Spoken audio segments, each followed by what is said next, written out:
I'm Henry, I'm 34 years old, and my own parents tried to sue me to steal my house for my brother. Before I tell you about the moment in a quiet law office that completely destroyed their lives, let me know where you're watching from in the comments below. I'd love to see how far this story travels. It all started with a phone call on a Tuesday. I remember the sky was a flat, boring gray, the kind that makes you want to stay inside and question your life choices. I was in my workshop, the place I felt most myself, carefully sanding a piece of reclaimed oak that was destined to become a tabletop. The scent of sawdust, a perfume of progress and creation, filled the air. It was my happy place, my sanctuary. My phone buzzed, the vibration rattling against a stack of sandpaper on the workbench. The screen lit up, Dad. My stomach immediately tightened into a cold, familiar knot. He never called just to chat. A call from my father was a summons, a harbinger of some new demand or disappointment. "Henry," he said, his voice a low growl that skipped any form of greeting. It was the voice he used when he was about to issue an order. "Your mother and I have been talking. We've been more than patient. It's time you did the right thing. We're giving you one last chance to sign the house over to Leo." I set the sanding block down, the fine dust settling on my hands. The low hum of the dust collector in the corner suddenly felt like a roar in the dead silence. "What are you talking about, Dad?" I asked, my own voice coming out low and strained. "We've been over this a dozen times. This is my house. I am not giving my house to anyone. Don't be so dramatic. It's not just a house, it's a family asset," he snapped, his impatience turning into audible anger. "Your brother needs it. Leo is getting married, he's trying to start a family. He needs stability. You're single, rattling around in that big place all by yourself. The selfish is what it is. Pure selfishness." "I found this house when it was a ruin," I said, each word a carefully controlled release of the fury building inside me. "I bought it with my own money, from a job you called a hobby. I rebuilt it with my own hands. My name is on the deed, the mortgage, every single permit." End of discussion. There was a heavy pause on the line. I could almost hear him grinding his teeth. Then he dropped the bomb. "It doesn't have to be the end of the discussion. We've spoken to a lawyer, a very good one. If you don't sign the transfer papers by Friday, we're taking you to court. We will sue you for it." For a second, the world tilted. Sue me? Their own son? For something that was legally, morally, and in every fiber of my being, mine? The sheer absurdity of it, the monstrous, galactic-level entitlement, was so shocking I couldn't form a coherent thought. I felt a hysterical laugh bubble up, but it died in my throat, turning into a strangled gasp. My mind, however, kicked into gear. I was scheduled to meet with my new lawyer, Julia Morse, the very next day to discuss the escalating harassment. "You know what, Dad?" I said, a strange, cold calm washing over me as an idea took shape. "Hold on a second. There's someone here who would be very interested to hear this." I put the phone on speaker and set it on the desk. "Dad, you're on speakerphone with my legal counsel, Julia Morse. Could you please do me the favor of repeating what you just said?" A brief hesitation, then my father's voice, now laced with an extra layer of attempted authority for this new audience. "I said," he enunciated clearly, "that if he does not willingly transfer the property to his brother, we have retained counsel and will sue him for full possession of the asset." Across the desk from me, Julia, a woman who radiated a calm, lethal competence, looked at me. A slow, incredulous smile spread across her face, and then she laughed. It wasn't a polite chuckle. It was a full, unrestrained, throaty laugh, rich with genuine amusement. It was the sound of a lioness watching a mouse try to roar. It echoed from the speakerphone, a sound of pure, unadulterated disbelief. My father was stunned into a sputtering silence. "On what grounds, exactly, Mr. Miller?" Julia said, her voice still laced with laughter. "Do you possibly plan to sue your own son for a property he legally purchased and owns? I'm dying to hear the legal theory behind this one." My mother, Gloria, who must have been listening in, suddenly jumped on the line, her voice shrill. "He knows what he owes us. We raised him. We gave him a roof over his head. Julia's laughter ceased instantly. Her voice dropped 10 degrees, turning to solid ice. Raising a child is a legal and moral duty, Mrs. Miller, not a predatory loan you get to call in whenever you feel like it. Now, if you'll excuse us, my client and I have an actual legal strategy to discuss, not a work of fiction. You will be hearing from my office. Goodbye. She ended the call before they could utter another syllable. She looked at me, her eyes sparkling with a fierce light. Well, she said, leaning back in her chair. That was illuminating. In that moment, hearing her powerful, dismissive laugh obliterate their pathetic threats, something inside me broke free. The fear, the guilt, the lifetime of feeling small and obligated. It all began to dissolve. For the very first time in my life, I felt a surge of real power. I wasn't just a son. I was a client. I was a man who had rights. Julia leaned forward, her expression all business. Now, Henry, let them try, and tell me everything. Start with that house. Before it was a $500,000 asset my family was willing to tear itself apart for, it was a ghost. A beautiful, forgotten, 1920s craftsman bungalow that was slowly surrendering to the forces of nature. I found it by accident, on a street lined with ancient oak trees, their branches forming a canopy overhead. The for sale sign was faded and tilted. It was listed for $140,000, a price that screamed, land value only. And for good reason. The roof had a visible sag in the middle like a tired old horse. The porch was collapsing in on itself, and the windows were a sad collection of broken panes and weathered plywood.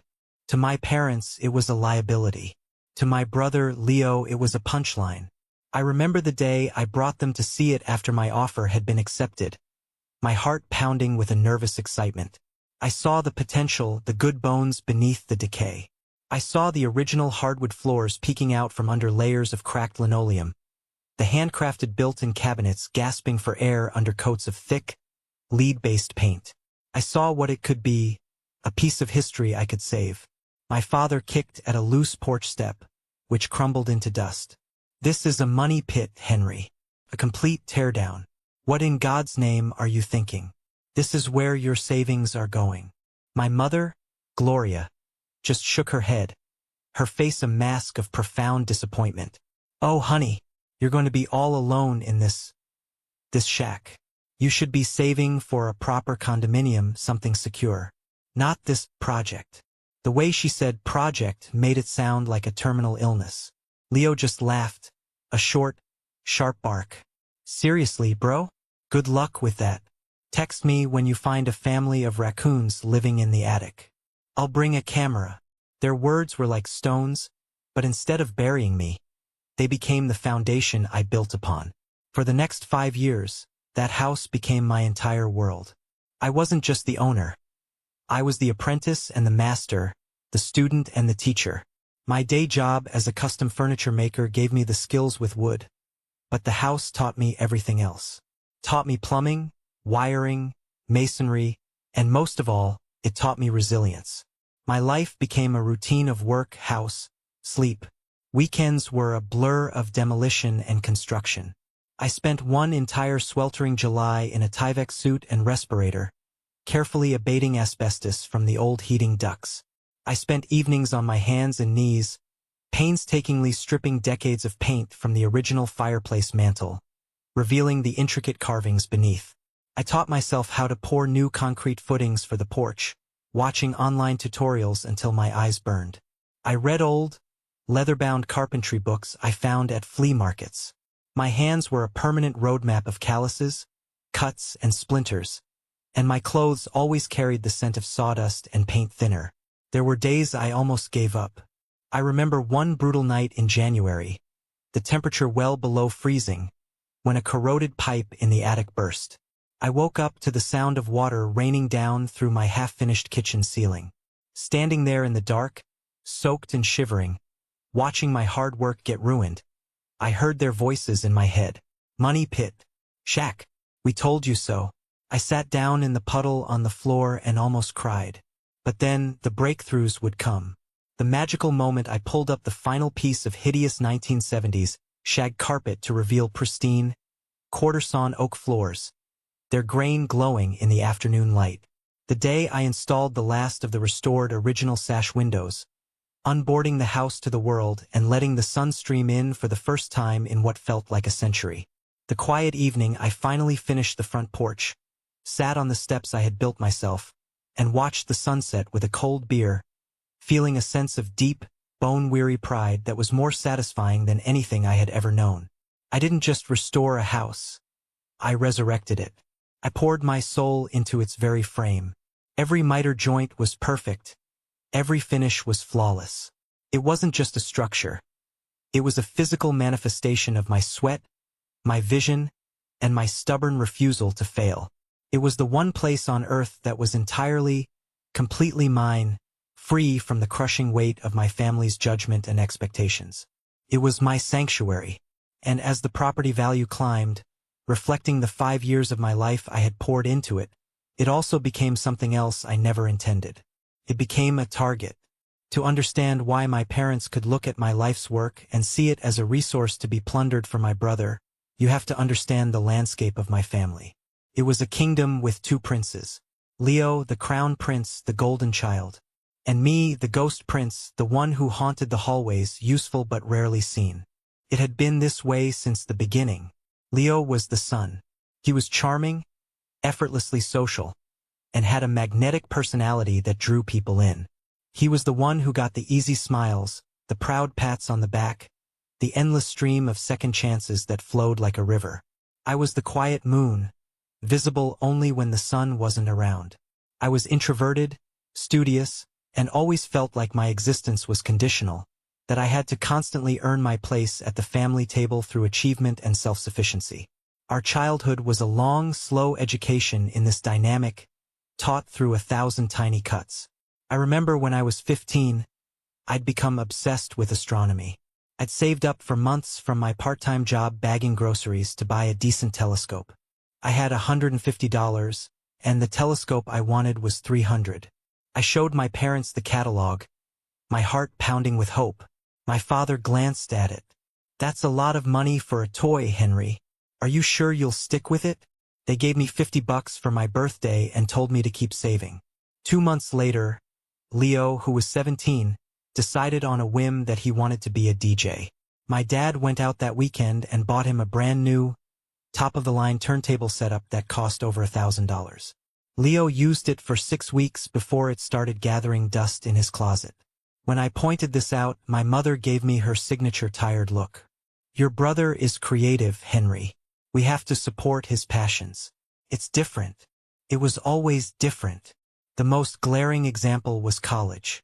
I knew money was tight, so I worked relentlessly in high school to get a partial academic scholarship to a good state school. I worked 20 hours a week all through college, bussing tables and later doing freelance carpentry work.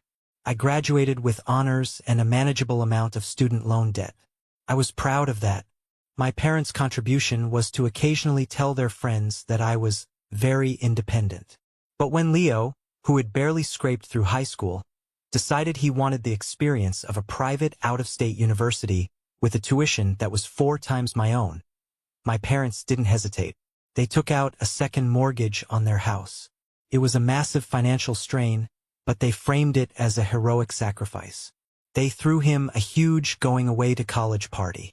My father gave a teary-eyed speech about giving his son the chance he never had. The prestige of that university decal on the back of their car was, to them, worth any price. As I mentioned, Leo dropped out after 3 semesters, complaining that the professors were boring. There were no lectures about responsibility then, just sympathetic sighs and a safety net to catch him. They never, ever called it favoritism. They had a phrase for it: meeting their needs. I heard it 1,000 times. "Leo just needs more support, Henry. He's more sensitive to the pressures of the world. You're strong. You can handle things on your own." My strength was not a quality to be celebrated. It was an excuse to neglect me. My independence wasn't a source of pride for them. It was a convenience.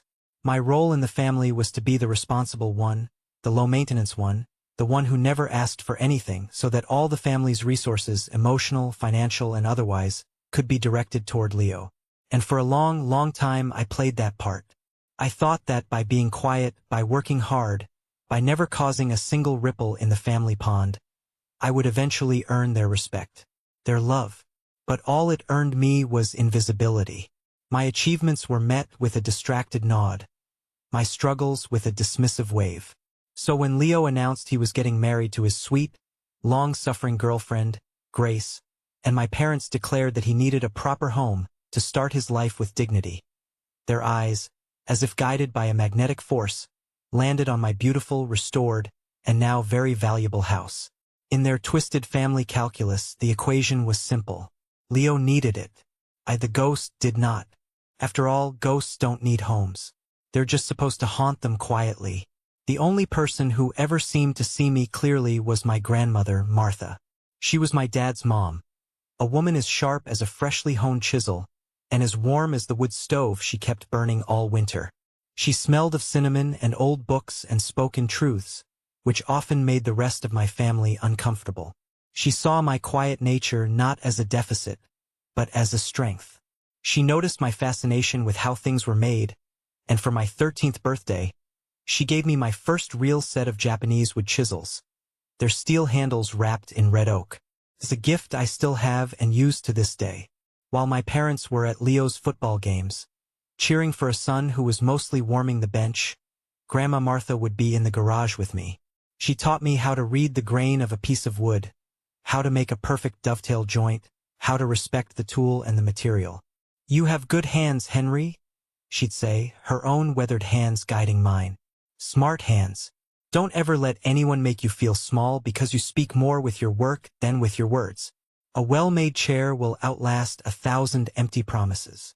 When she passed away 5 years ago, it felt like the last true light in my world had been extinguished. Her funeral was a somber affair. I remember standing by her gravesite, the cold wind whipping around me, feeling an acute and profound loneliness. She was my ally, and now she was gone. A week later, my parents sat me and Leo down in their living room. The air was heavy with a kind of performative solemnity. My father held a document in his hand, his knuckles white. "We've met with your grandmother's lawyer and reviewed her will," he announced, his eyes fixed on a point on the wall just over my shoulder. He couldn't look at me. She made some last-minute changes before she passed. My mother reached over and patted my hand, a cold, dry gesture that felt entirely rehearsed. "She loved you both so much, Henry. You know that. But she was very worried about Leo, his future, his lack of direction. She wanted to make sure he was taken care of." I braced myself. I knew what was coming. "She decided to leave her entire estate to him," my father said, the words coming out in a rush, "to give him the fresh start he needs." I just stared at them, the world narrowing to a tight, roaring tunnel. My grandmother had always been a fierce advocate for fairness. She had told me a dozen times, sitting at her kitchen table, that she was dividing everything right down the middle. She had set up a trust fund for each of us. She'd explained, with the money from the sale of her farmland years ago. It was supposed to be our safety net, our head start. A significant amount. A life-changing amount. Everything. I finally managed to ask, my voice a hoarse whisper. "She left me nothing at all?" "That's not true, honey," my mom said quickly, a little too brightly. "She was very specific. She left you her collection of old tools from the garage. She knew how much you'd appreciate the history of them." The insult was so sharp, so precise, it took my breath away. My grandmother knew I already had professional-grade tools. Her old, rusted handsaws and worn-out screwdrivers were pure sentiment, not a legacy. Leo, to his credit, had the decency to look uncomfortable. "Hey man, I'm sorry," he mumbled, shifting his weight. I was surprised too. "But, I'll take care of you, if you ever need anything." The offer was as hollow as the look in my parents' eyes. In my grief and confusion, I felt a deep, wrenching sense of betrayal, but it was all directed at the one person who wasn't there to defend herself. How could she? The one person I thought understood me had, in her final act, declared that I wasn't worthy. I accepted it. I took the dusty cardboard box of old tools and I walked away. I didn't demand to see the will. I didn't question their story. I trusted my parents. It was a catastrophic mistake, a blind spot born of a desperate, childish hope that they were, at their core, good people. That supposed betrayal from my grandmother was the final cut that severed my reliance on my family. It was the catalyst that drove me to pour every ounce of myself into my work, into my house.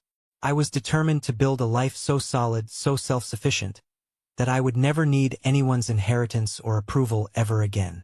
I didn't know it then, but the foundation of that new life, the one I was so proud of, was built upon a cruel, calculated, and devastating lie. A lie that was about to shatter. The first crack in their 5-year-old lie appeared, as so many inconvenient truths do, at a holiday dinner table. It was Thanksgiving, a command performance gathering at my parents' house. I had tried to beg off, claiming I had too much work, but my mother had deployed a weaponized form of guilt that was impossible to defend against. So there I was, nursing a glass of water, trying to be as inanimate as the centerpiece. Leo, as always, was the star of the show. He and his fiancée, Grace, sat in the center of the table, a king and his reluctant queen. Leo was several glasses of my father's most expensive red wine into the evening, and his voice was booming, his gestures grand and theatrical. He was regaling the captive audience with tales of a recent, extravagant trip to Europe. And the hotels? Oh my God! The hotels? He slurred, just slightly, waving his wine glass precariously. We stayed at this place in Paris, right on the Seine, cost $2,000 a night. But you only live once, am I right? My father beamed, puffing out his chest. That's my boy. Knows how to enjoy the finer things in life. I just gritted my teeth and focused on carving my turkey, the knife scraping against the plate. I knew for a fact that Leo had been exploring his options, my family's euphemism for unemployed, for the last 4 months. Grace worked as a teacher's assistant. Her modest salary wasn't funding a Parisian vacation that cost more than my first car. Then Leo let out a loud, braying laugh. Yeah, well, it's easy to live it up when you're flush. Thank God for Grandma's inheritance. That money was just burning a hole in my pocket. Had to be spent. Use it or lose it. The entire table went quiet for a beat. The clinking of silverware stopped. I slowly looked up from my plate. My eyes locked with my father's across the table, and I saw a flash of pure, undiluted panic in them before he quickly looked away, suddenly fascinated by his wine glass. My mother started bustling, jumping up to offer everyone more mashed potatoes with a frantic energy. But my attention wasn't on them. It was on Grace. She was staring down at her plate, her knuckles white where she was gripping her fork. She looked utterly mortified. A deep crimson blush was creeping up her neck. She wouldn't look at anyone.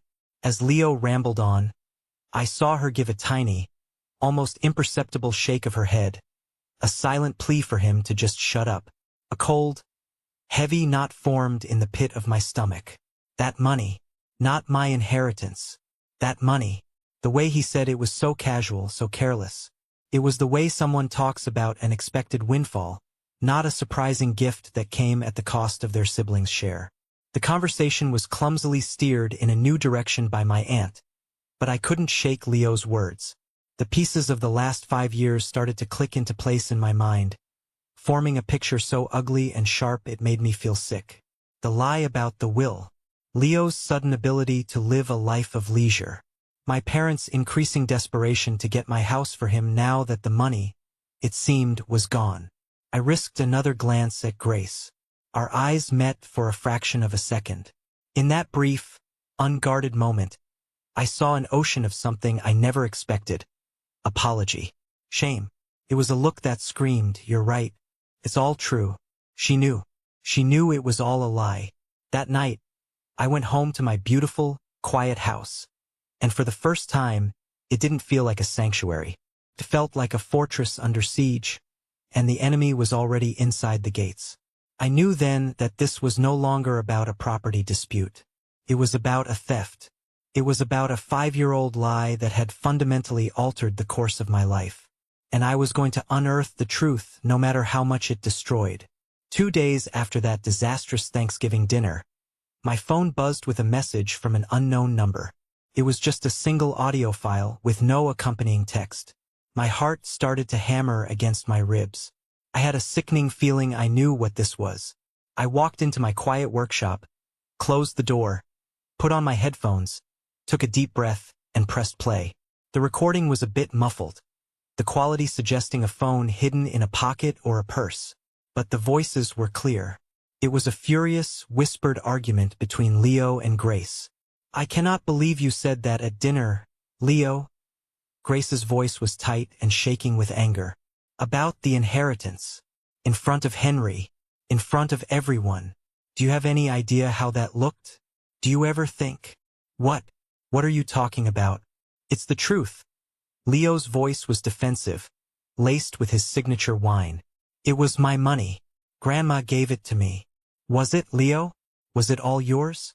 Or was half of that $200,000 supposed to be your brother's inheritance?" There it was. The number. $200,000.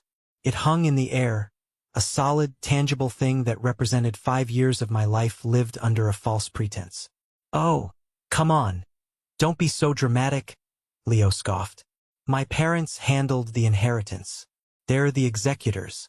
They knew I needed it more. Henry had his little workshop, his little house project.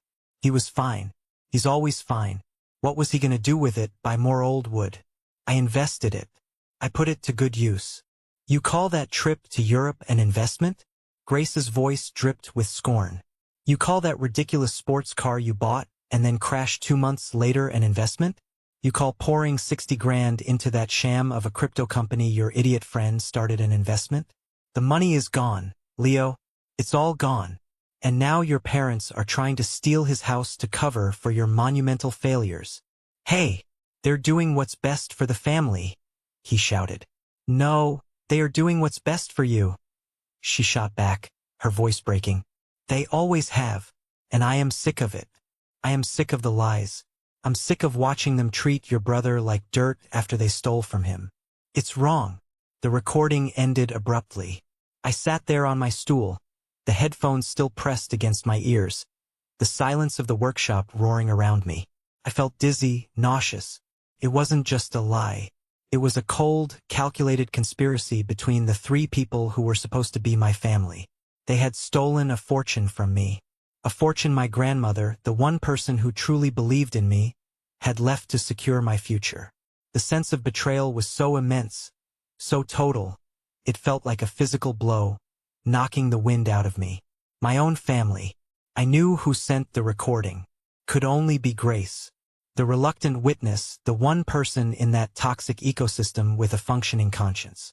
She had just handed me a loaded gun.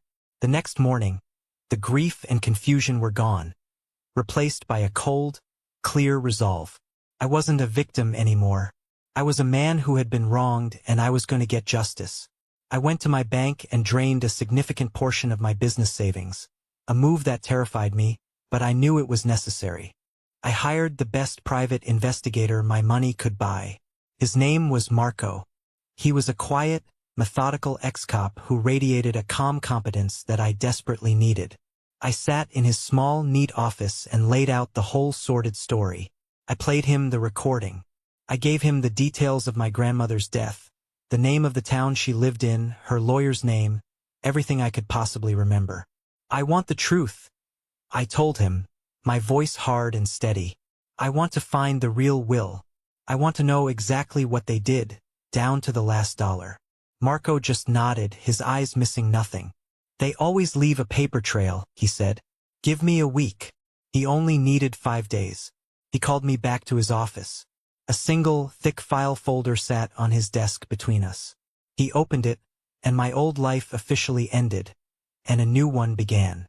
"Your grandmother, Martha Miller, created an irrevocable trust in 2010, he said, his voice a professional monotone that delivered devastating facts. "The beneficiaries were you, Henry Miller, and your brother, Leo Miller. Equal shares. Upon her death, The trust was valued at $402,000. $201,000 for each of you.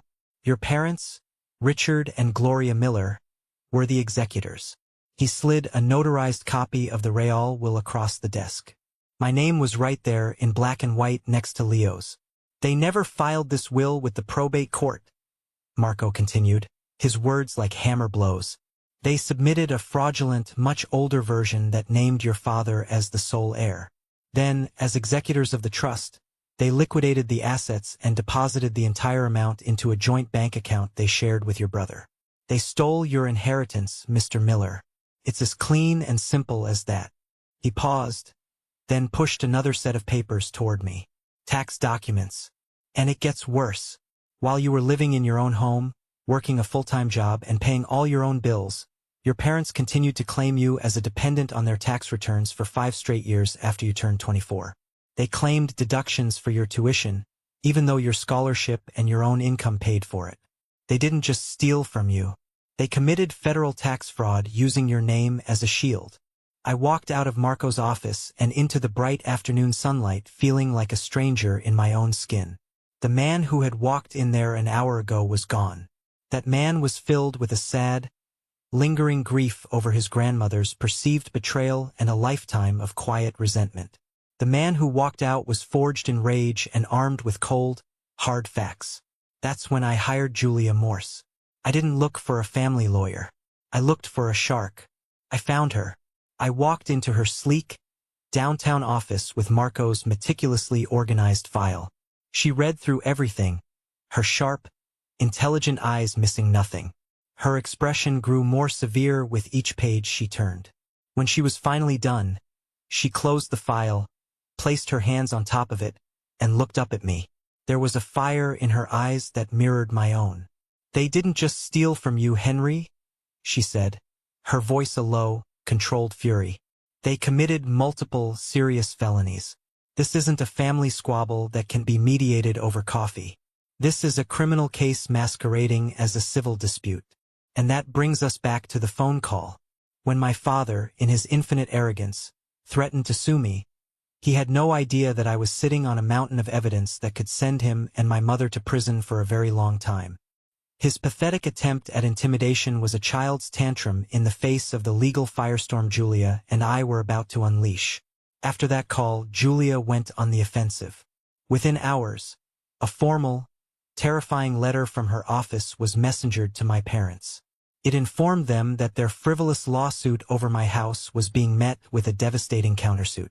The suit demanded the immediate repayment of my $201,000 inheritance, plus 10 years of compound interest, totaling well over $300,000. It also stated, in no uncertain terms, that we had irrefutable evidence of their inheritance theft and multi-year tax fraud, and that we were fully prepared to turn the entire file over to the Internal Revenue Service and the District Attorney's Office if they did not comply. The reaction was immediate and exactly what we expected. My phone began to blow up. But it wasn't from my parents. They had gone to ground. The calls were from my extended family. Aunts, uncles, cousins, people I hadn't spoken to in years were suddenly crawling out of the woodwork, summoned by my parents to apply pressure. The family group chat, a digital space normally reserved for bland birthday wishes and blurry vacation photos, became a war zone. My Aunt Carol, my mother's sister and chief enabler, was the first to attack. Henry, I just heard the most awful, shocking news. How could you do this to your own parents? Suing your mother and father? After everything they've done for you? It's shameful. My Uncle Joe, my dad's brother, quickly chimed in. Your parents gave you everything. This is how you repay them. All over a house? Your brother needs that house. A family needs to stick together. My cousin Lucas, Leo's contemporary, added his 2 cents. Dude, what is wrong with you? It's just money. Family is more important. You're tearing everyone apart. For 34 years, this kind of coordinated emotional assault would have worked. It would have made me crumble. I would have questioned myself, felt the familiar sting of guilt, and probably would have backed down for the sake of peace. But not anymore. They had mistaken my quiet nature for weakness for the very last time. With steady hands, I typed out a single, simple reply and posted it for the entire family to see. To all my concerned family members, I wrote, let me be perfectly clear. My parents did not give me everything. In fact, they stole a $201,000 inheritance that my grandmother specifically left for me. To add to that, they committed federal tax fraud for 5 years using my name. This isn't about a house. It's about multiple felony crimes. The evidence, bank statements, the real will, their fraudulent tax returns, has been filed with the court as part of my countersuit. It is all now a matter of public record. If you'd like to know the truth, feel free to look it up. Until then, I would appreciate it if you directed your outrage at the actual criminals in this situation. This will be my only statement on the matter. Absolute silence. The group chat went completely dead. The barrage of calls and texts stopped as if a switch had been flipped. I had fired my shot, not with emotion, but with facts. The war had officially begun. The week that followed was unervingly quiet, the proverbial calm before the storm. My parents' lawsuit against me was still technically active, a dark cloud lingering on the horizon, but they themselves had gone completely silent. I imagined them huddled with their lawyer, who was likely explaining to them in painstaking detail just how much legal jeopardy they were truly in. Julia called this the shock and awe phase. Now, she explained, it was time to plan the final checkmate. They're cornered animals right now, Henry, she told me, her fingers steepled on the polished surface of her desk. And cornered animals are dangerous and irrational. They're too proud to admit they've lost, but they are terrified of the consequences. We can drag this through the courts for the next year, and we will absolutely win. But it will be expensive, it will be ugly, and it will be emotionally draining for you. Or, she leaned forward, a dangerous glint in her eye, we can force a swift and unconditional surrender, on our terms. Her plan was as simple as it was diabolical. She wanted me to call my parents and offer a false olive branch. A family peace summit. You're going to call your mother, she instructed. You're going to sound hesitant, maybe a little beaten down. You'll tell her you hate what this is doing to the family. You'll invite them to your house for dinner to resolve this without the lawyers. You'll invite Leo and Grace too. You have to make it sound like you're the one who is caving. I physically recoiled at the idea. Have them in my house? After they tried to steal it from me? Julia, I can't. It's a stage, Henry. And we are the directors of this little play, she said firmly. Your entire life, they viewed you as weak, emotional, and sentimental. We are going to use that prejudice as a weapon against them. They will see your invitation as a sign of weakness. They'll believe they can come into your home, your sanctuary, and bully you into submission one last time. They won't be able to resist the opportunity to gloat. But that was only the first layer of her trap. The masterstroke was yet to come. There's one more person you're going to invite, she said, pulling up a name on her computer screen that she'd found during her background research on my father. A Mr. David Abernathy. Tell me about him. I was stunned. David Abernathy? He was my dad's business partner for 20 years. They're old family friends. My dad practically worships the man. He's retired now, but he's incredibly respected in their social and business circles. A pillar of the community. Why him? Because your father's greatest weakness isn't his fear of the law? Julia explained, a slow smile spreading across her face. It's his ego, his reputation. He has built his entire identity around being a successful, upstanding patriarch. Mr. Abernathy is the living embodiment of the respect he craves. We're going to bring the high priest of his reputation into the room, and then we're going to tear down the temple of his pride right in front of him. Public shame is a far more powerful motivator for a man like your father than a prison sentence. The chilling elegance of it took my breath away. That evening, with my stomach in knots, I made the calls. My mother answered, her voice cold and suspicious. But as I stumbled through the script Julia had prepared for me, my voice laced with false regret, I could hear her tone shift. The suspicion melted away, replaced by a smug, triumphant condescension. She thought I was breaking. Fine, Henry, she finally said. We will be there. And I think it's a wonderful idea that you invited David. It's about time you had a respectable, neutral party there to make you see sense. The trap was set. The bait was taken. The stage was being prepared for the final act of their downfall. The night before the scheduled dinner, my phone rang. It was an unsaved number, but I had a sinking feeling I knew who it was. I was right. Henry, darling. The syrupy sweet voice of my Aunt Carol oozed through the speaker. Your mother told me the wonderful news. You're all having a family dinner tomorrow to sort things out. I am just so relieved you're finally coming to your senses. I remained silent, holding the phone away from my ear slightly, as if to protect myself from the radiation of her toxic positivity. Look, she continued, adopting the tone of a wise, patient elder speaking to a difficult child. I know you feel like your feelings are hurt, and that's valid. But you have to try and see the bigger picture. Your parents have always had a soft spot for Leo. He's not as strong and independent as you are. He needs more help, more of a safety net. And that big house, well, it's an awful lot for one person. They were just thinking of what was best for the family as a whole entity. The condescension was so thick I could have cut it with a knife. She was calmly and sweetly reciting the foundational lie of my entire existence. That my strength was not a virtue but a resource to be plundered for my brother's endless weakness. That my needs were secondary to the whole entity. Aunt Carol, I said, my voice dangerously flat, devoid of all emotion. They stole $201,000 from my grandmother's trust, and then committed federal tax fraud in my name for 5 years.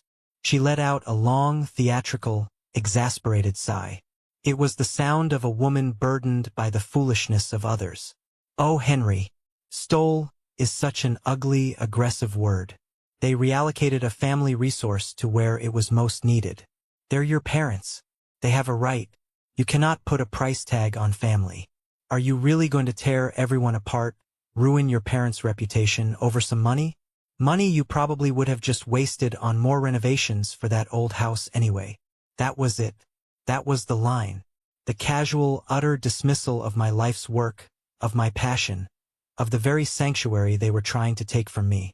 It was the final confirmation that to them, I was not a person but a thing, a resource, an inconvenience, a problem to be managed. The dinner tomorrow is not a negotiation, Carol, I said, and my voice had turned to steel. It is a final presentation of facts. And let me be very clear so you can pass this along. The time for me to sit down, be quiet, and think of the bigger picture is over. It is over for good.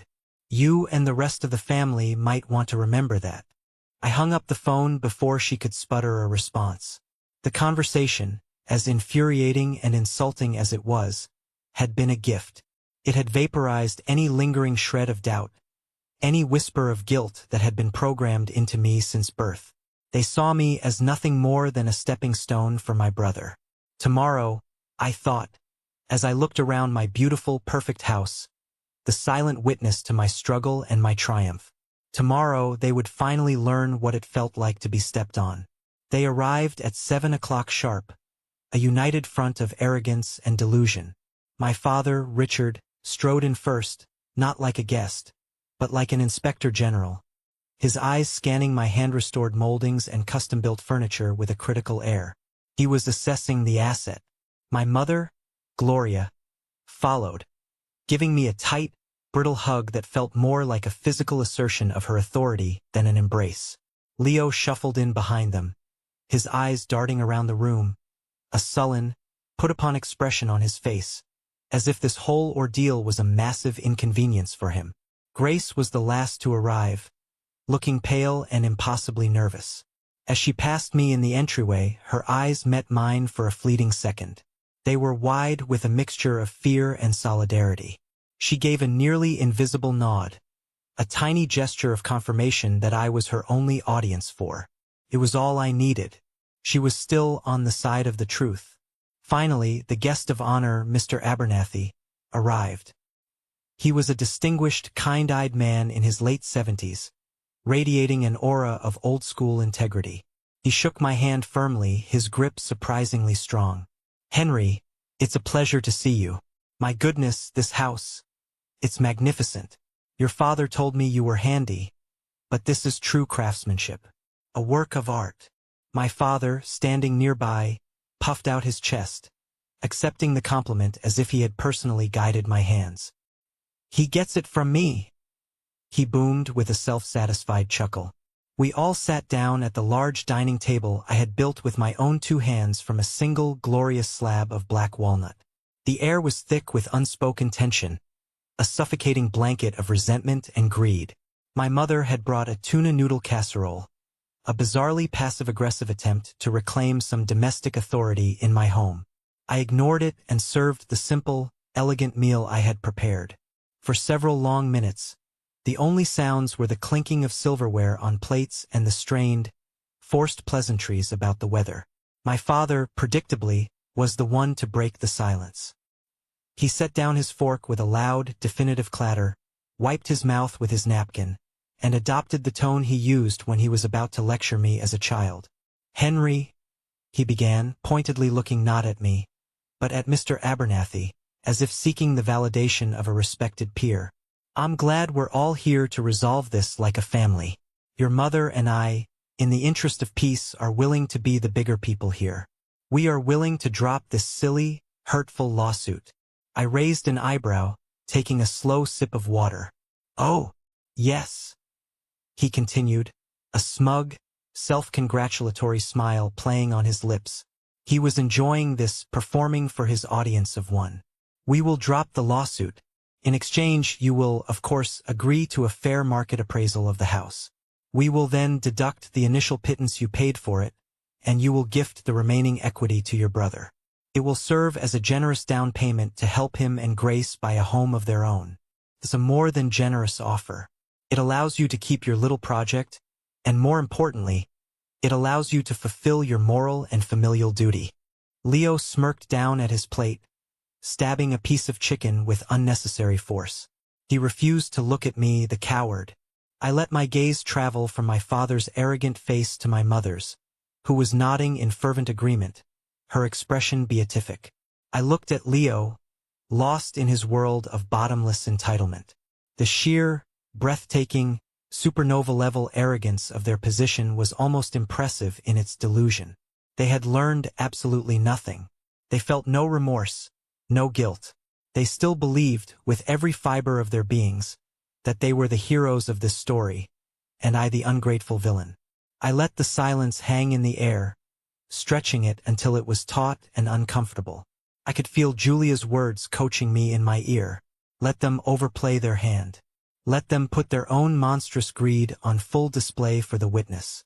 Finally, I placed my glass down gently on the walnut surface. "No," I said. The word was quiet, but it landed in the center of the table like a stone. My father's face hardened, the smug mask cracking.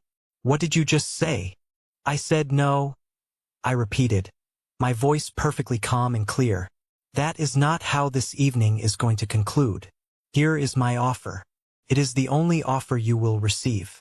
You will have your lawyer file a motion to dismiss your lawsuit with prejudice within 24 hours.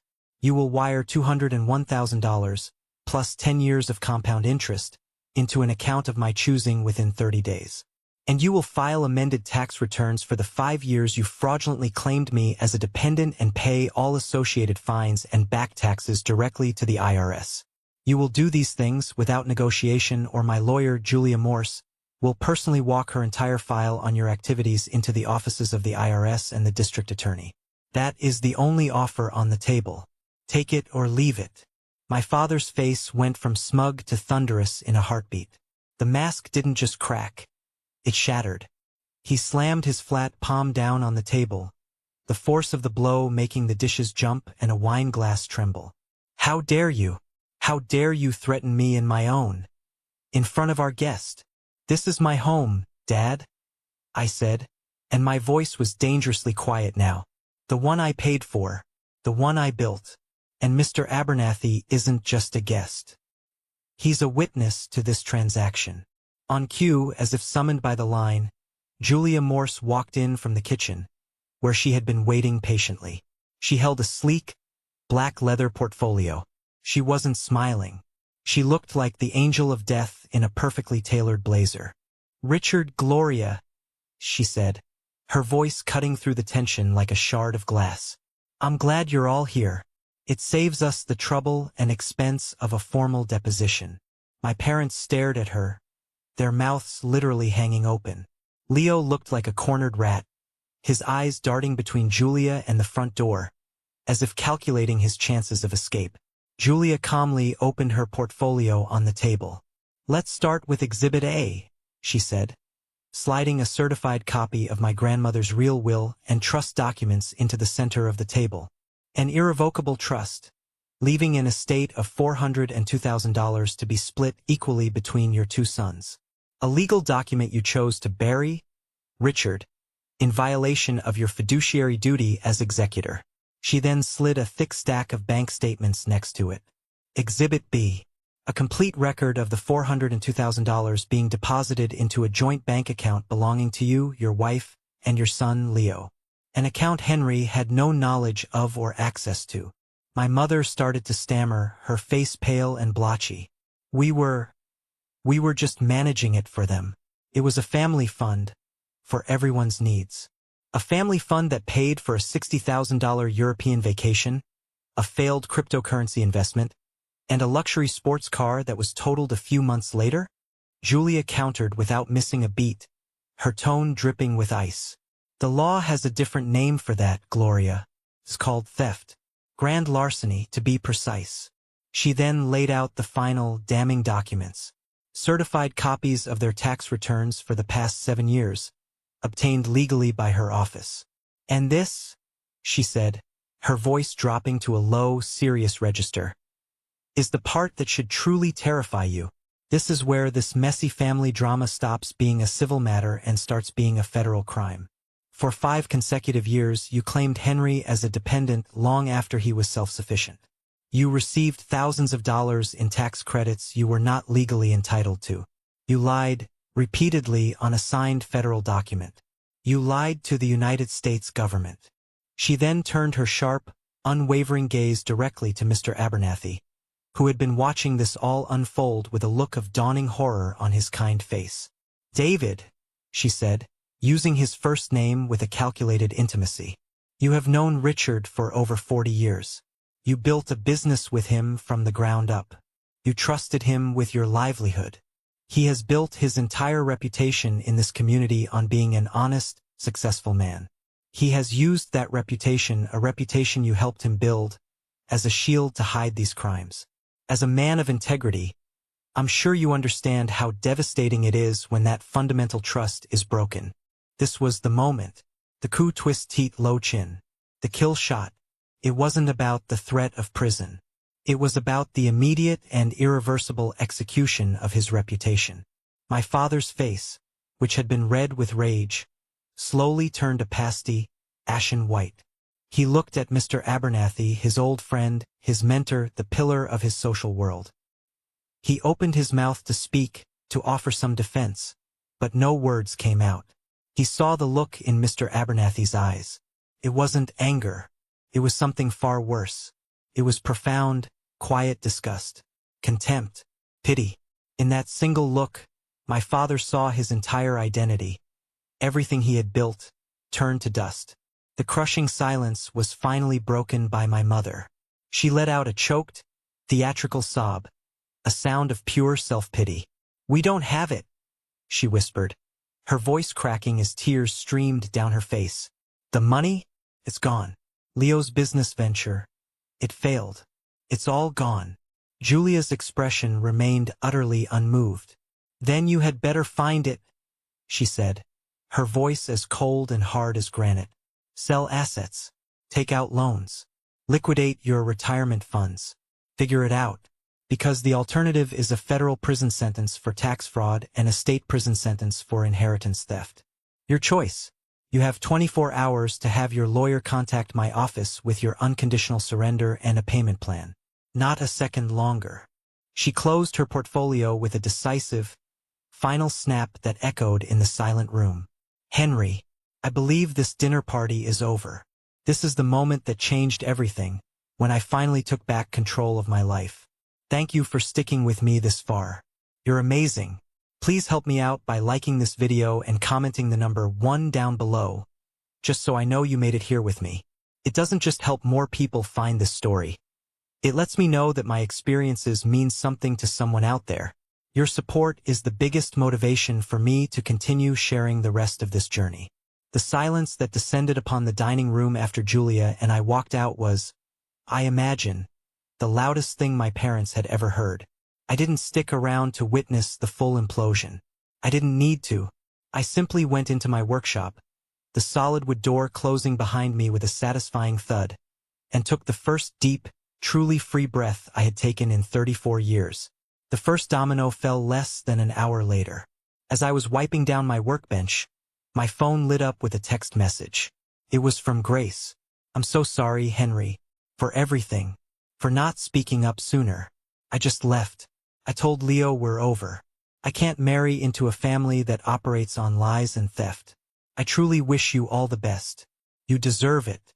A wave of relief washed over me, mixed with a pang of sadness for her. Grace was a good person who had gotten entangled in a toxic web not of her making. I was glad she had found the strength to cut herself free. The next, more significant domino fell the following morning. At precisely 10:14 a.m., Julia called me. Her voice was crisp and professional. It's done, she said. Their lawyer just sent over the signed compliance agreement. They're agreeing to every single one of our demands. The lawsuit against you is being officially withdrawn with prejudice as we speak. The first payment installment is being arranged. The final, largest dominoes took a few weeks to topple, but when they did, they brought the whole rotten structure down. The first sign was the bright red for sale sign that appeared on the lawn of my childhood home. It was a surreal sight. They had to sell the house, their primary asset, to pay back the inheritance they had stolen and the mountain of penalties and back taxes they owed to the IRS. The house I had grown up in, the one filled with so many ghosts of slights and quiet injustices, was being sacrificed to pay for their crimes against me. There was a grim, undeniable poetry in that. The news of their financial ruin and the reasons behind it ripped through their social circle. Mr. Abernathy, a man known for his discretion, was apparently not discreet when it came to matters of profound moral failing. He told a few key people, framing it as a deep personal disappointment, and the story spread like wildfire. My father, the man who lived and breathed for his reputation as a shrewd and honorable patriarch, became a pariah overnight. The successful family man was exposed as a common thief who had stolen from his own son. Leo, without Grace's stabilizing influence and without his parents' endless river of unearned money, was completely adrift. He had to move back in with my parents into a small, generic apartment they were renting on the other side of town. The golden child had lost his shine, his future, once a gilded path paved by my unwilling sacrifice, was now a blank, terrifying slate of his own making. I didn't gloat. I didn't celebrate. Watching their empire of lies and entitlement burn to the ground didn't bring me the rush of triumphant joy I might have expected. It just felt quiet. It felt like a great, heavy weight had been lifted from my shoulders. It was balance being restored to the universe. It was the closing of a painful, suffocating chapter, and the quiet turning of a fresh, clean page.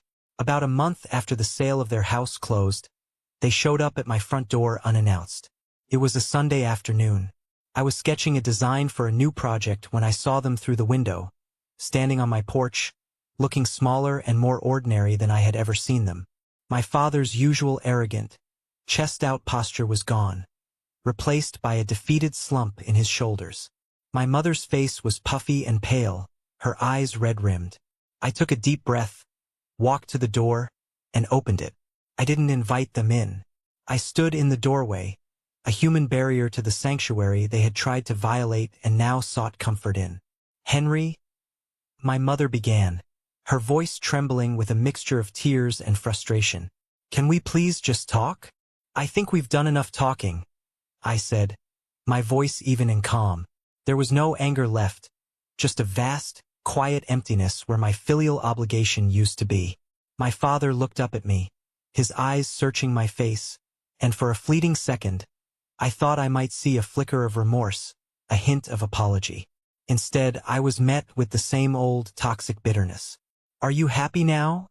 He asked, his voice thick with a resentment that was almost palpable. "You've ruined us. You've destroyed your own family. I just hope it was worth it to you." And there it was, the final, irrefutable proof. After everything, the theft, the lies, the public humiliation, they still didn't get it. They weren't sorry for what they did. They were only sorry that they got caught, and that there were consequences. In the twisted narrative playing out in their minds, they were still the victims, and I was the cruel, ungrateful villain who had brought about their downfall. In that clarifying moment, I realized something profound. I had spent my entire life on a fool's errand, craving their approval, their love, their simple acknowledgement. And I was never, ever going to get it. Not because I wasn't good enough, but because they were fundamentally incapable of giving it. Their love was a conditional, transactional thing, a currency they used to control and manipulate. And I had finally refused to pay their price. A strange and wonderful sense of peace washed over me. I wasn't angry anymore. I just felt nothing. The powerful, invisible emotional chains that had wrapped around me for over 30 years finally rusted through and turned to dust. "I didn't ruin this family," I said, my voice clear and steady, without a trace of the anger or hurt they expected. "You did. You made your choices over and over again for decades. These are simply the consequences. The money is being repaid, the legal matters are settled. We have nothing left to talk about." My mother started to cry again, a desperate, wailing sound. "But we're your parents. We're your family."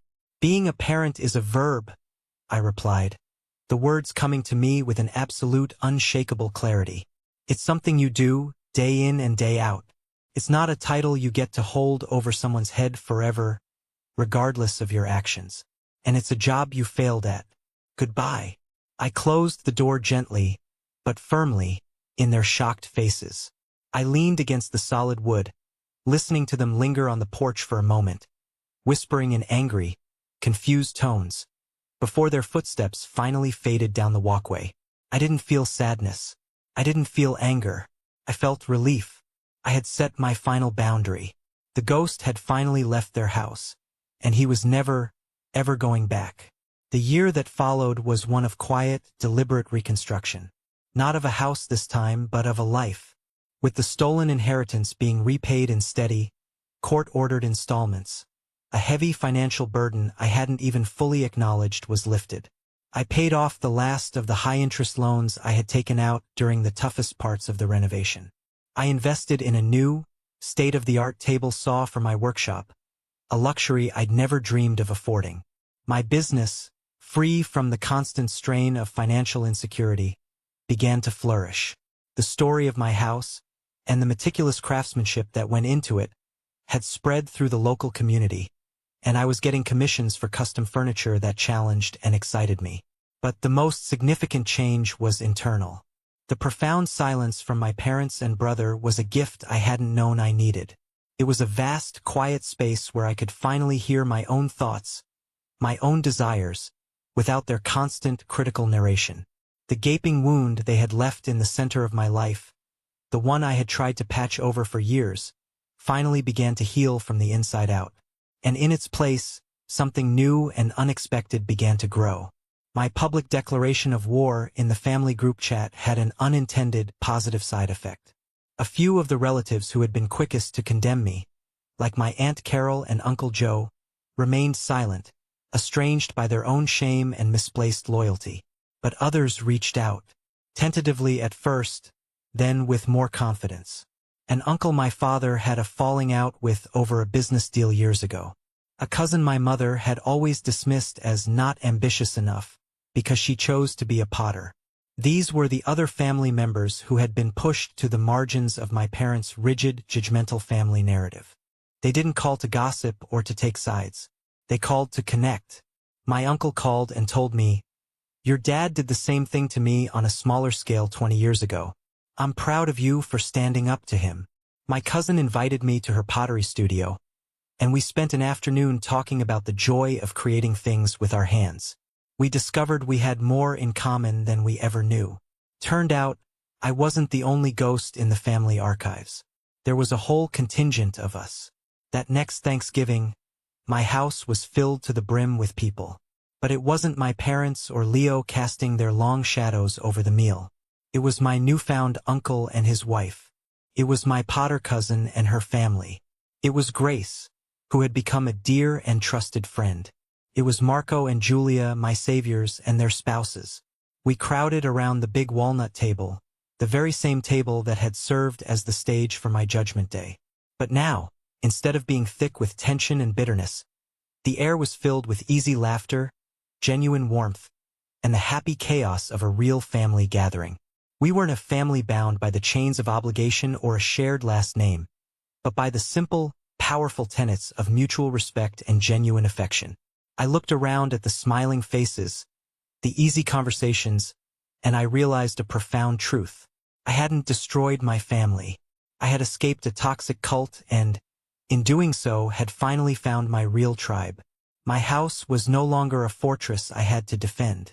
It was a home, finally filled with the unconditional love it was always meant to hold.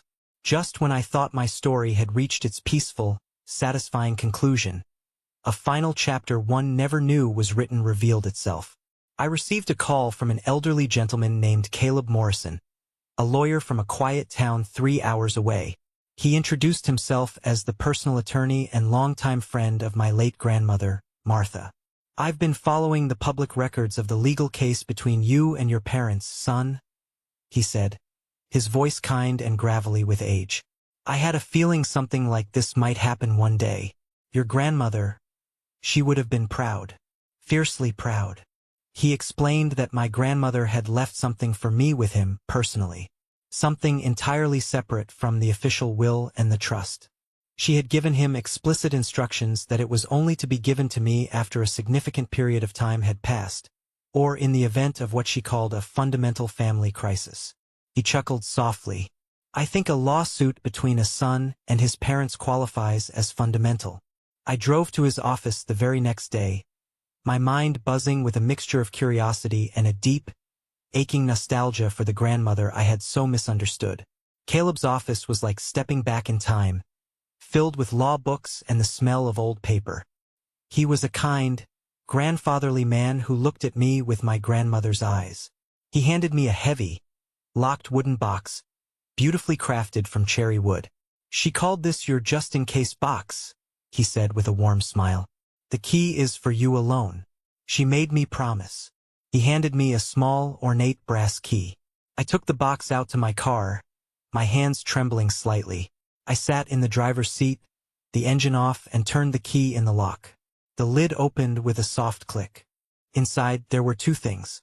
The first was a faded blue passbook for a bank account I never knew existed. The last entry showed a balance of $50,000. The second was a thick, leather-bound journal. My grandmother's diary. My heart pounded in my chest. I opened the journal. Her familiar, elegant handwriting filled the pages. A script I hadn't seen in years. I flipped to one of the last entries, dated just a few months before she passed away. "I have finalized the trust," she wrote. "Equal shares for both my boys. It is the only fair and right way. But a shadow lingers in my heart. I worry about my son, Richard. I love him dearly, but I am not blind to his flaws. He sees Leo's profound weakness and calls it artistic potential. He sees Henry's quiet strength and calls it a resource to be taken for granted.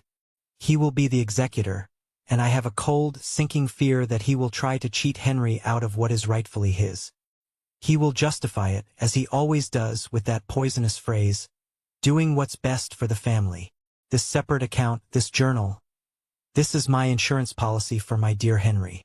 It is my final act of love. It is not a fortune, but it is a secret between him and me. If the worst happens, if his own father betrays him, I want him to have this. A small fund to start a life entirely free from them without obligation. But more than the money, I want him to have these words. I want him to know, across the years, that his grandmother saw him. I always saw him. His hands are smart, his heart is true. He will build a beautiful life, and he deserves every plank, every nail, every dollar he earns to build it. Tears streamed down my face as I read the words, blurring the ink on the page. It was a voice from the grave, A final, fierce act of love and protection. The last, deepest wound I carried. The secret, shameful belief that my grandmother, my only ally, had abandoned me in the end, was finally, completely healed. She hadn't betrayed me. She had foreseen the betrayal and had done the only thing she could to reach across time and tell me I was not alone. The $50,000 was a wonderful, practical gift. But her words were the true inheritance. They were the validation, the unconditional love I had spent a lifetime searching for in all the wrong places. I used the money to pay off the last of my business debts and to build a beautiful, sun-drenched greenhouse in my backyard. A place of life, growth, and quiet contemplation. It was a tribute to her, the woman who had planted the seeds of strength in me so long ago. It's been 2 years now since that fateful dinner.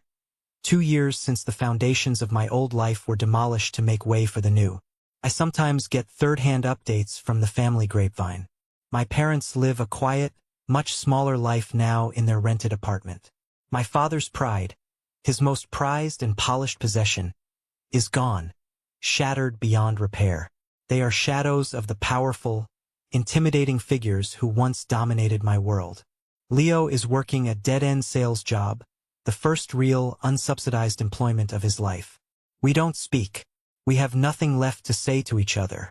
I harbor no ill will towards them. No anger, no hatred, not anymore. To feel those things would be to keep them tethered to me. Instead, I simply don't think of them much at all. They exist in a different universe, a different story, one I am no longer a character in. My story is here. It's in the smell of fresh-cut cedar in my workshop on a crisp morning. It's in the taste of the sun-warmed tomatoes I grow in the greenhouse my grandmother's love built. It's in the sound of genuine, easy laughter filling my home during a gathering of my chosen family. It's in the quiet, solid pride I feel when I run my hand over the smooth surface of a finished piece of furniture, knowing that I made it with my own 2 smart hands. For a long time, I thought revenge was about a grand, satisfying victory. I thought it was about seeing those who wronged you get what they deserve. I thought it was about winning, but I was wrong. The best revenge isn't about living well to spite them. It's about living honestly. It's about building a life so full of truth, purpose, and integrity that their world of lies and manipulation can't even touch it. It's about having nothing left to hide and, finally, nothing left to fear. My name is Henry Miller. I'm 36 years old, and I am finally, completely, free. Thank you so much for listening to my story. I hope it resonated with you in some way. Have you ever had to fight for something that was rightfully yours, against people you were supposed to be able to trust? I'd be honored if you'd share your thoughts in the comments below. And please, don't forget to like this video and subscribe to the channel so you don't miss what comes next. Your support truly means the world to me.